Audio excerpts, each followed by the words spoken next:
Hey there. So, if you're in real estate, you're probably swimming in advice on how to grow your business, right? But what if I told you the best strategy has nothing to do with a new script or some complicated system? What if it's all about, well, you? Today, we're going to break down a super simple framework that's all about that. Let's dive in. All right, let's talk about the growth maze. You know exactly what I'm talking about. It feels like every day there's a new guru, a new system, a new can't miss strategy, and you're just stuck in the middle of it all, trying to figure out which way to go. It's overwhelming, and it can feel like you're just lost, trying to find the path that's actually meant for you. So, does this sound familiar? You try some new strategy. Maybe it's the one that the top agent in your office just swears by. You give it a shot, but it just feels wrong. It's awkward, it's unnatural. That feeling, that's like trying to jam a square peg into a round hole, isn't it? Trust me, you are not alone in feeling that way. It's a really common struggle. And that right there, that's the core of the problem. That's the moment it all goes wrong. The second your daily activities don't line up with who you are, that passion you had for real estate, well, it starts to feel like a chore. That's when your career, this thing you love, just feels like work. And nobody wants that. Okay, so we've talked about the problem. But what if there's a different way? A simpler way? What if growing your business could actually feel good? You know, energizing, natural, not completely draining? Well, good news, there is. And that's exactly what we're about to get into. So the solution? It's called personality-based growth. And look, the idea is incredibly simple, but it's also a total game changer. It's all about matching what you do every day to build your business with what you actually genuinely like to do.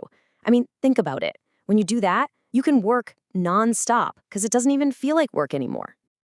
And here's that analogy again, because it's just perfect. This is all about putting the round pegs in the round holes and the square pegs in the square holes. See, it's not about trying to shave down your edges to fit. It's not about changing who you are at all. It's about finding the activities that are already shaped just like you and leaning into those natural strengths instead of constantly fighting against yourself. So, what are these different paths? What are the shapes of these pegs and holes? Well, this whole framework boils down to four main business personalities. Let's meet them. First up, we've got the grinder. I think you know this person. This is the agent who is all about discipline and pure direct action. They're the ones who are not afraid to just pick up the phone and hunt for business.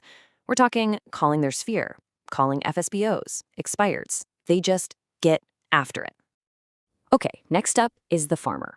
Now, farmers are totally different. They're cultivators. They're all about growing their business organically, by planting seeds and nurturing relationships in their community, their neighborhood, with their friends and family. It's a long game, and they play it beautifully. Then, of course, there's the influencer. This is the agent who just lives and breathes in the digital world.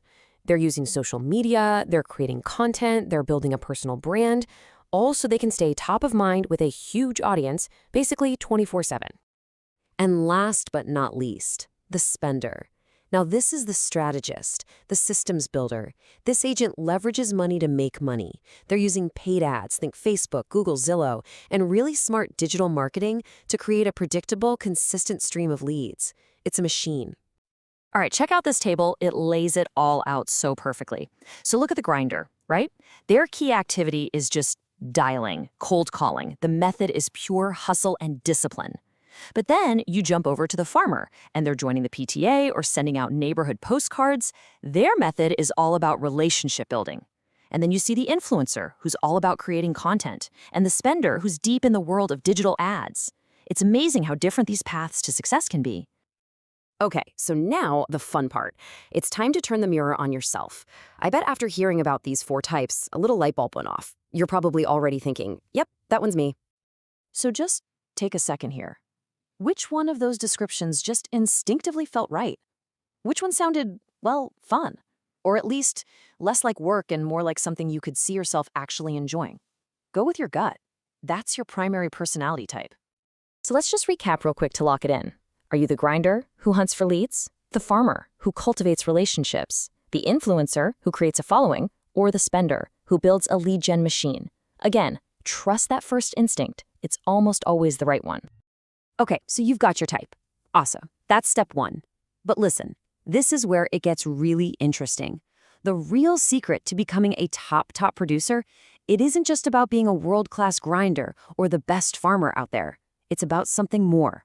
It's about strategic expansion. And here's the magic number. It's 2 to 3. This is what separates the good agents from the truly great ones. The people at the top of their game, they don't just stick to one lane. No way. They get really good at their natural style, and then they become proficient in a second or even a third. They build on their foundation by layering on new complementary skills. So what does that actually look like? Let's make it real. Imagine you're a grinder. You are a master of the phones, you love cold calling. Now, this doesn't mean you have to suddenly become a full-time TikTok star or something. Not at all. But what if you just started adding some simple, templated social media posts every time you got a new listing? See what you're doing? You're adding a little sprinkle of the influencer style on top of your grinder foundation. You're expanding your reach without ever giving up what you're best at. So let's leave you with this question to really think about. Now that you know your primary type, what is one new skill? Just one from one of the other categories that you can start to layer in. Just one thing you can add to your toolkit. Remember, the goal here is not to change who you are. It's about becoming a stronger, more versatile, and ultimately a more successful version of the agent you already are. What's your next move going to be?